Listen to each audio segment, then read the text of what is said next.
comme vous le savez, un dans un lycée de Grasse et un à l'aéroport d'Orly. Et comme d'habitude, deux façons bien différentes de traiter les assaillants et cette information dans les médias.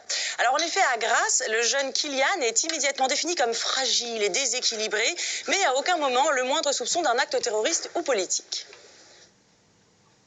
Fusillade dans un lycée de Grasse, un élève de 16 ans a ouvert le feu, le proviseur et 3 autres adolescents ont été blessés par les tirs. La piste terroriste est écartée, l'agresseur est décrit comme fragile et fasciné par les armes. Après une dispute dans sa classe la semaine dernière, le tireur avait publié sur la messagerie de l'école des photos étranges. Un tireur qui pointe son arme sur l'objectif et une photo de corps au sol ensanglanté. Enfin, dernier élément ce matin, on a appris que le tireur s'était procuré ses armes chez ses parents et son grand-père. Visiblement, c'est l'acte fou d'un jeune fragile et fasciné par les armes. Il m'a dit non, j'ai pas fini ma mission. Après cet échange, Kylian est interpellé et placé en garde à vue. La piste terroriste est rapidement écartée par les enquêteurs.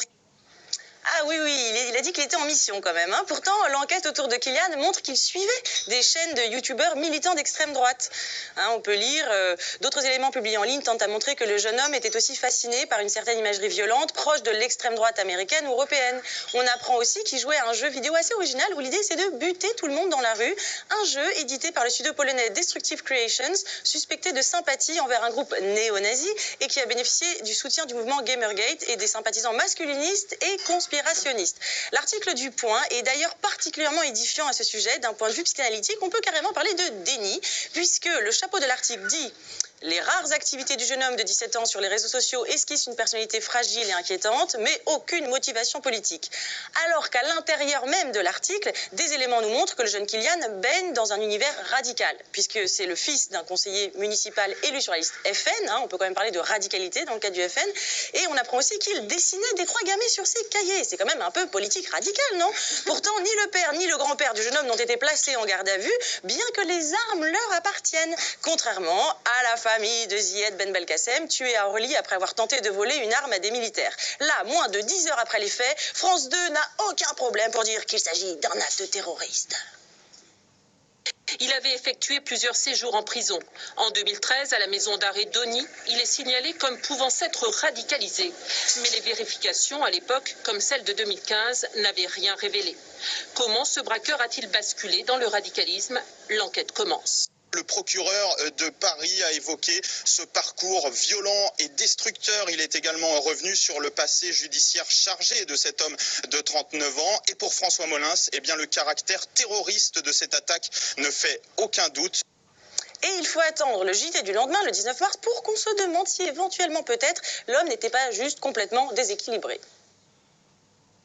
Sur lui, on retrouve un Coran et de l'argent liquide.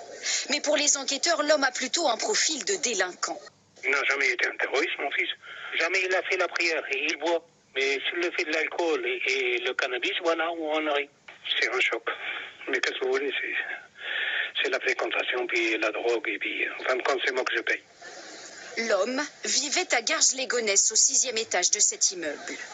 Chez lui, les enquêteurs retrouvent une machette et de la cocaïne.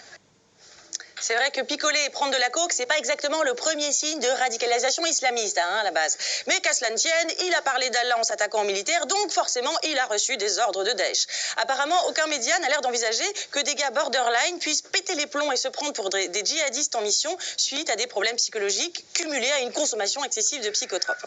D'ailleurs, dans le cas de l'attaque de Charleston ou de la mosquée au Québec, le jeune blanc, vous avez vu, a été soigneusement arrêté, bien qu'il ait tué et ou blessé plusieurs personnes, alors que, comme dans toutes les attaques perpétrées par des supposés terroristes islamistes, qu'il y ait des blessés ou pas, on tue directement l'agresseur, c'est quand même plus sûr et ça serait dommage de le laisser vivre.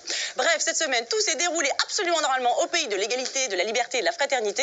Le seul événement troublant de ces derniers jours, et je finirai là-dessus, étant cette sortie de Le Pen pendant le grand débat de la présidentielle. Et c'est sous la pression de ces revendications incessantes, qui sont des revendications vestimentaires, des revendications alimentaires. Non seulement il faut promouvoir la laïcité, mais il faut lutter contre le communautarisme. Alors on est d'accord qu'elle parle de communautarisme et de pression vestimentaire avec derrière elle 3 clones, des hommes blancs environ du même âge, tous habillés en costard-cravate. Mais c'est ça, c'est du communautarisme. Et elle parle de pression alimentaire alors même que son parti fait la chasse au halal et milite pour un menu unique à la cantine. Du coup, je comprends plus rien.